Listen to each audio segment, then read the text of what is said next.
And I've been coming here, I think, for 2 years now. And I promise you guys, you'll be shocked at how nervous I get every time. The night before, I don't sleep. Like, I wake up at 2, then I wake up again at 4, and I'm like, because the thing is, because I raised my hand to do this, God puts me through a lot so that I can be relatable when I stand here. So there's certain things that happen in my week, you know, that aren't always good, but there's a message in them. So when I come here, my fear is always to not represent Kusi, but be the vessel that God has placed so his message can pass through me. So, and I will tell you, I told her last year because of the relationship I have with you, right? I've been seeing the trust that you guys have been placing in me, so much so that you guys have allowed me into your homes. And I say in your homes in the sense that some of you speak to me about your children. So I thought to myself, let me extend this love. Let me not only speak to you, let me find a way to also speak to your children. So last year I applied to be able to do my honors, but I wasn't accepted, you know?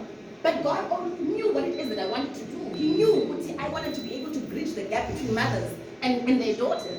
So I got an email from Hillsong Hillsong Church saying that they have a school that they've started that they teach their sitting skills, and they want me to come in just to teach leadership and soft skills. Wow. It's crazy because I mean I'm not, and I thought how did they even get to know, but that's how God works. And I've learned since coming here, I've trained my eye to be able to see when God has spoken to me. So what I'm coming back to with this is that I'm now on Thursday doing a talk on leadership. And when I was researching on leadership, I found that there's 7 types of different styles of leaders that exist, right? And I asked myself, how am I going to present this to these children?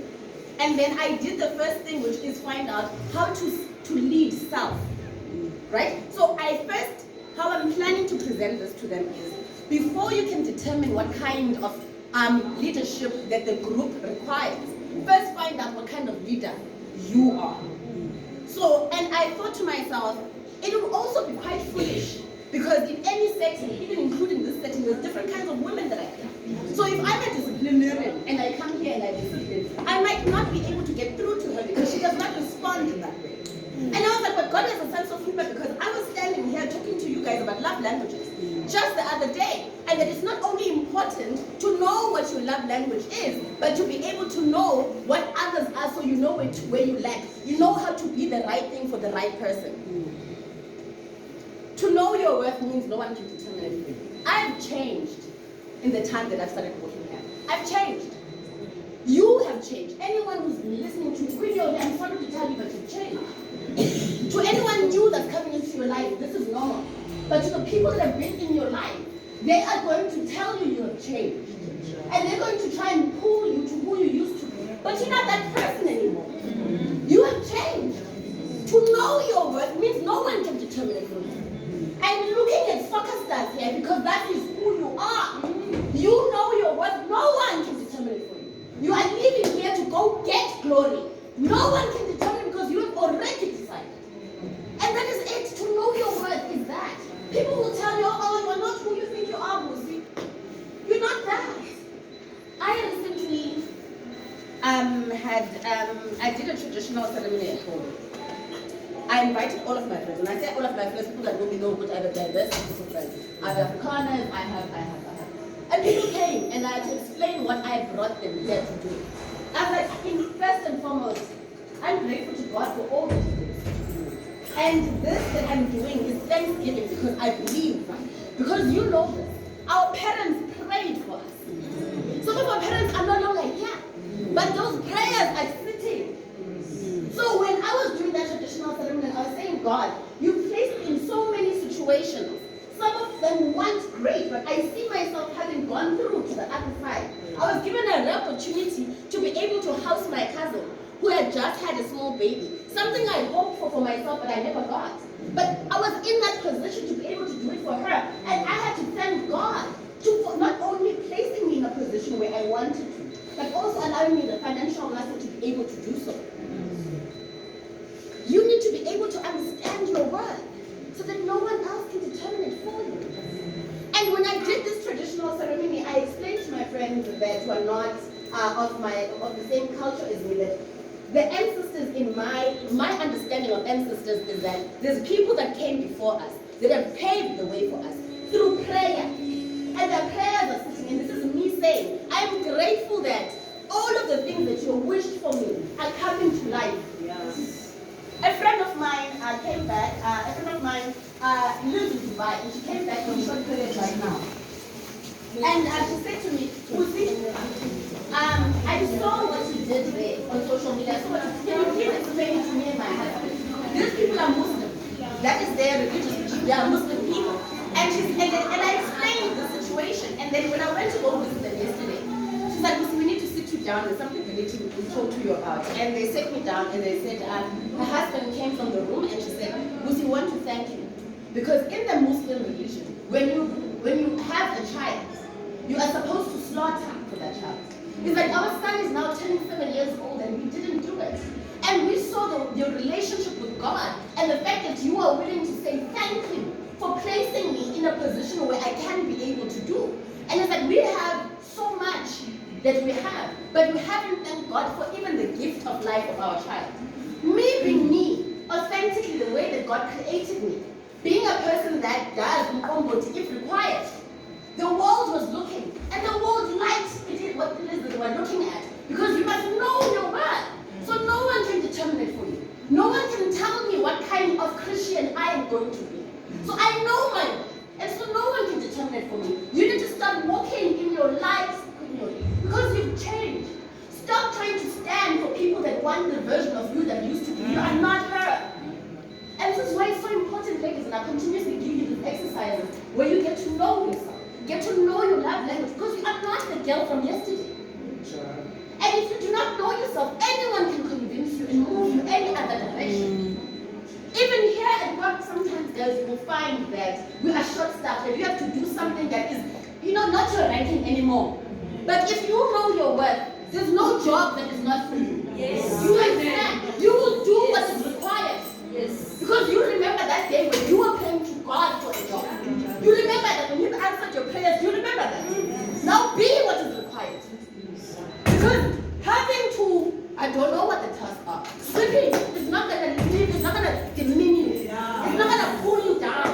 Because your worth is your worth. And no one can determine it for you. Ladies, we need to start walking like the women we say we are.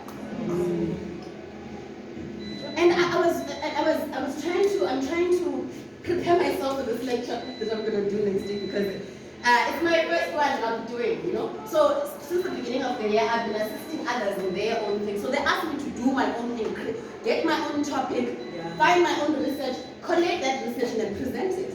And what I'm going to tell these children in those 7 styles is that figure out which one speaks to you and is the most easiest for you. But also learn all of the other 6. Because you are continuously asked to do different things, ladies, at different times, continuously. It is being woman is that. We are continuously being asked to do different things. Sometimes, let's say your leadership skill is that you're a disciplinarian.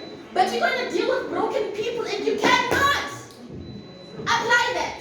You cannot, when you deal with broken people, apply the fact when you're disciplined, because you're going to break people further.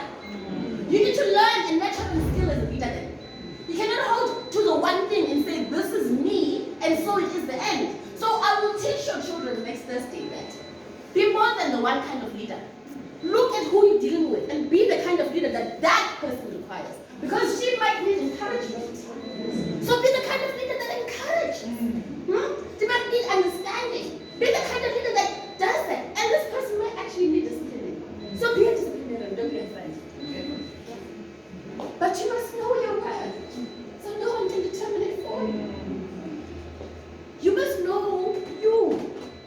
Because people will come and, even at me, people will come at me, trying to tell me who I am, trying to remind me of the things I used to do, not looking at the things I've been doing. But you can't change me because I know. I am continuously checking in with who's, because the thing is, we are asking God to work in our lives. So we are not who we used to be. We're not. And that's why I keep on giving you these exercises to show you how you have changed. You're not that person. And people will. People are so scared of change. you were struggle buddies with, want to keep you there struggling with them forever. And they will remind you of your struggle attributes. Move from there, Kunyoli. That's not your people. No more. Know your worth, ladies. So no one can determine it from you. I'm not gonna go too far, which I think the point is.